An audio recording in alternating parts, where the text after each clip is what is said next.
बिस्मिल्लाहिर्रहमानिर्रहीम। अस्सलाम वालेकुम। कैसे हैं आप सब? उम्मीद है कि आप सब खैरियत से होंगे। आज हमने अपना जहान उर्दू का नया उन्वान पढ़ना है। उन्वान नंबर 4, सफ़ा नंबर 20। आप अपनी किताब का खोल लीजिएगा। खिलाफत फ़ारूकी रज़ी अल्लाह ताला अन्हा के बारे में। ये हज़रत उम्र फ़ारूक रज़ी अल्लाह ताला अन्हा की सीरत के मुबारका यानी कि उनकी ज़िंदगी के मुख्तलिफ़ वाक़यात जो हैं इसमें पेश किए गए हैं। इस्लाम के दूसरे खलीफा थे और जो अदल व इंसाफ़ का मियार इन्होंने बरकरार रखा था, इसके ऊपर डिटेल से हम इसमें तफसील से हम इसमें पढ़ेंगे कि किस तरीके से हज़रत उम्र फ़ारूक ने इस्लाम का बोलबाला किया और नबी करीम सल्लल्लाहु अलैहि वसल्लम के बताए हुए अहकामात की पाबंदी करते हुए वही कवानीन अपनाए। तो इसको पढ़ने के तदरीसी मकासद आपके पास सफ़ा नंबर 20 पर जो हैं वो मौजूद हैं, जिसमें आप देखेंगे इसको पढ़ने के तदरीसी मकासद कि इस सबक के मुताले से आप लोग इस काबिल हो जाएंगे कि हज़रत उम्र फ़ारूक रज़ी अल्लाह ताला अन्हा की सीरत मुबारक यानी कि उनकी ज़िंदगी के ऊपर अगर आपको कुछ वाक़यात लिखने को दे दिए जाएं तो आप उन्हें आसानी से तहरीर कर सकेंगे। नंबर 2, खिलाफत रास्ता के मफ़हूम और अदवार से शनासा होकर मालूमात लिख सकें कि हमारे 4 खलीफा के मुतल्लिक़ अगर आपको कभी भी मालूमात लिखनी हो और उनकी ज़िंदगी का अहम मकसद लिखना हो तो आप इस सबक को पढ़ते हुए उन चारों खलीफा के बारे में जान सकोगे और कि उन्होंने कितनी देर हुकूमत की और हुकूमत में आने का मेन मकसद और उनको खलीफा मुकर्रर करने का मकासद क्या थे, इसकी मालूमात आप जानकर लिख सकोगे। नंबर 3, खिलाफत फ़ारूकी की जो खूबियाँ बयान की गई हैं इनकी फ़हरिस्त तैयार कर सके। अगर आपको कोई क्रिएटिव काम, कोई तख्लीकी लिखाई दी जाएगी तो अगर आप सबक की पढ़ाई करोगे तो आप जान जाओगे कि हज़रत उम्र फ़ारूक का जो खिलाफत का दौर था यानी कि जिस दौर में उन्होंने हुकूमत की थी उसके अंदर क्या खूबियाँ थी, क्यों उनके दौर को पसंद किया जाता है, उनकी खिलाफत को पसंद किया जाता है, आप उन्हें लिख सकोगे। नंबर 4 है, इस सबक की रोशनी में सीरत हज़रत उम्र फ़ारूक रज़ी अल्लाह ताला अन्हा पर मुख्तसर मज़मून तहरीर कर सकें। मज़मून जो होता है वो इस चैप्टर को पढ़कर 1/3 इसके ख़यालात जो हैं वो लिखना कि आपने इस मज़मून में हज़रत उम्र फ़ारूक की ज़िंदगी के बारे में क्या क्या जाना है कि वो किस तरह के इंसान थे और उन्होंने किस तरीके से इस्लाम को फैलाया था और इस्लाम के अहकामात को मानते हुए अल्लाह ताला के और नबी करीम सल्लल्लाहु अलैहि वसल्लम के फैलाया था। इसके बाद सवाल नंबर 5 है, इसम मस्दर से इसम मुश्तक बना सकें। हमारे ग्रामर में भी ये टॉपिक मौजूद है, इसम मस्दर से इसम मुश्तक बनाना। आपको पता होगा इसम मस्दर जो है वो ऐसे इसम होते हैं जिनमें किसी भी काम का होना या करना या सहना ज़माने के तयन के बगैर यानी कि उसमें ज़माना ना पाया जाता हो, जो ख़ुद किसी इसम से नहीं बनते मगर इनसे बहुत ज़्यादा और इसम बन सकते हैं। इसम मस्दर और जो अल्फाज इनसे बनते हैं इन्हें इसम मुश्तक कहा जाता है। यानी कि इसम मस्दर जो हैं उनमें ज़माने का तयन नहीं होता, वो ख़ुद किसी इसम से नहीं बनते लेकिन उनसे और बहुत से अल्फाज बन जाते हैं और इसम मस्दर और जो अल्फाज इनसे बनते हैं यानी कि इसम मस्दर बयान किए जाएं, लिखे जाएं, जैसे लिखना, तो इससे इसम मुश्तक बनता है यानी कि ये लिखना जो है वो किसी से नहीं निकला है वर्ड, ये ख़ुद से एक वर्ड बन गया। अब इससे आगे बहुत से वर्ड बन सकते हैं, जैसे लिखना से लिखता, लिखती, लिखते, लिखा, लिखें, तो ये इसम मुश्तक कहलाएंगे।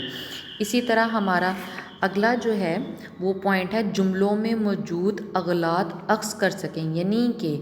कई ऐसे जुमले होते हैं जब वो गलत तहरीर कर दिए जाते हैं और ये आप अपनी मश्क में पढ़ेंगे, जो इस किताब के पढ़ाई के आखिर में मश्क दी गई होगी। इसम मस्दर और इसम मुश्तक भी आप वहाँ पे हल करेंगे और जुमलों में मौजूद अगलात को पहचान कर उन्हें दुरुस्त लिख सकेंगे।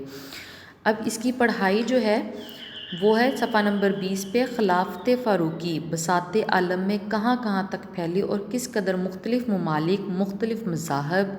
मुख्तलिफ़ अक़वाम इसके दायरे में दाखिल थे। यानी कि जो हज़रत उम्र फ़ारूक की दौर था खिलाफत का, वो पूरे आलम में कहाँ कहाँ तक फैली, यानी कि पूरी दुनिया में उसका चर्चा हुआ, हर जगह वो फैल गया। بہت سے لوگ جو ہے تھے وہ اس دائرے میں داخل تھے، لیکن اس سرے سے اس سرے تک ہر طرف امن و امان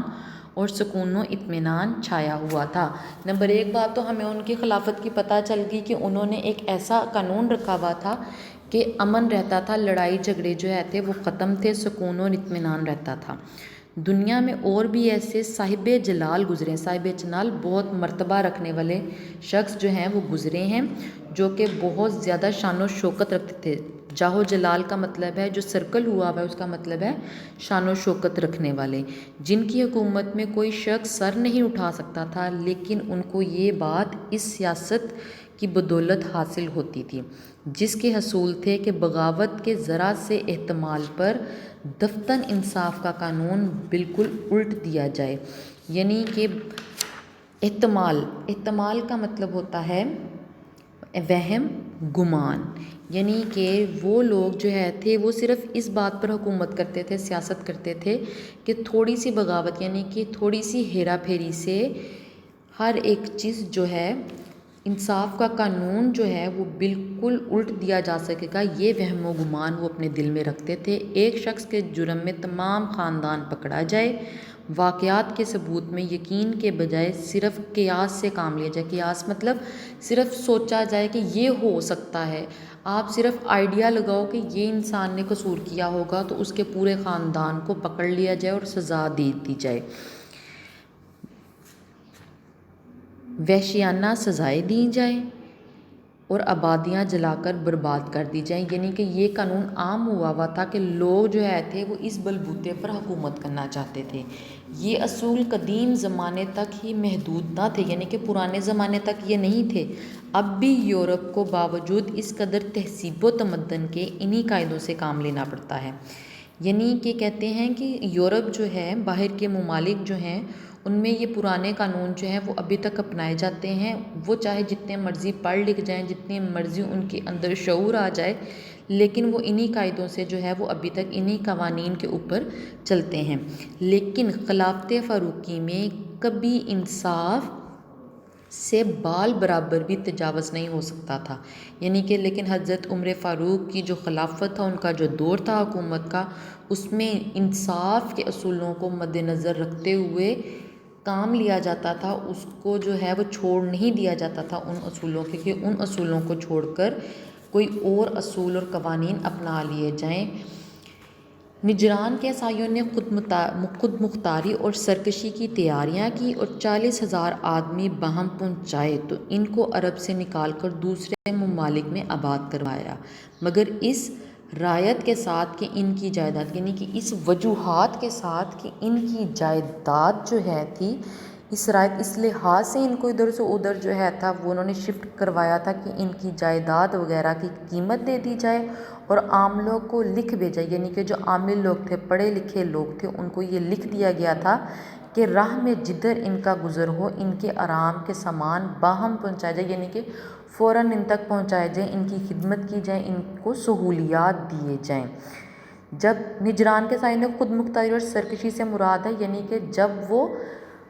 حکومت کا تختہ الٹنے کے لیے ظلم و زیادتی کرتے تھے اور ان کو جو ہے تھا وہ ملک بدر کر دیا کرتے تھے یا ان کو اپنی جگہوں سے نکال پھینکتے تھے، تو آپ نے ریڈنگ میں مشکل الفاظ کے معنی اور اس کی ریڈنگ جو ہے وہ پیج نمبر 20 اور 21 کا پہلا پیراگراف کر لینی ہے۔ اپنا بہت زیادہ خیال رکھیے گا۔ اللہ حافظ۔